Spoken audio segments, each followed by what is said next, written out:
उहाँको धर्मपत्नी भार्या सीता अम्बाजी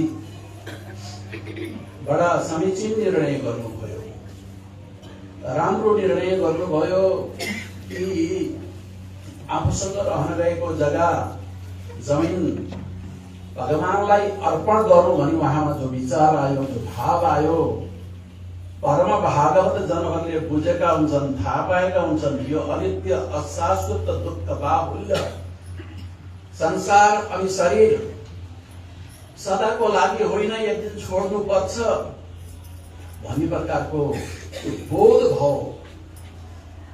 भएर भगवानलाई उहाँले अर्पण गर्नुभयो। आज हामी भगवानलाई विराजमान गरेर यतिका भागवत जनहरू, आचार्यवृन्दहरू, भक्त भागवत जनहरू यहाँ बसेर उहाँलाई स्मरण गरिरहेका छौं। यद्यपि साथै आउने र साथै जाने कसैको पनि हुँदैन।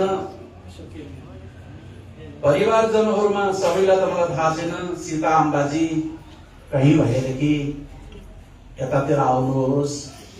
सायद पुत्रहरूमा एकजना विभोर र विनय, दुवैजना पुत्रहरू पनि त्यसै गरिकन सायद छोरी एकजना शोभना तपाईहरुको सान्निध्यमा हुनुहुन्छ। जगन्नाथ स्वामीले परिचय पनि गराउनु होला पछि अमुक ज्येष्ठ कनिष्ठ भनेर। भक्तवत्सल भगवानको आफ्नो जीवनको उत्तरार्धमा प्रवेश गरे पनि सदैव युवा जस्तो भएर कार्य गर्नुहुने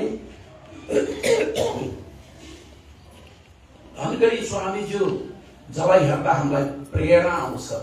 वास्तवमा भन्यो कसैले कहीँ बोलाउँदा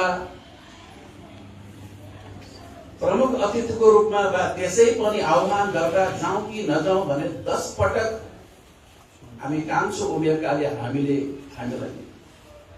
सोच्नुपर्छ। तर अहर्निश भागवत जनहरूको सेवामा कहीँ कोही अलि पर हुनुभयो कि भन्ने लाग्यो भने आफै गएर अनि गाडी पठाएर मैले परम श्रद्धेय श्री राघवेन्द्र आचार्य स्वामीजीको सुलभतालाई, सरलतालाई धेरै पटक याद गर्ने गरेको छु। त्यस्तै गरिकन स्वामीजीमा यी गुणहरू विद्यमान छन्। यस्तो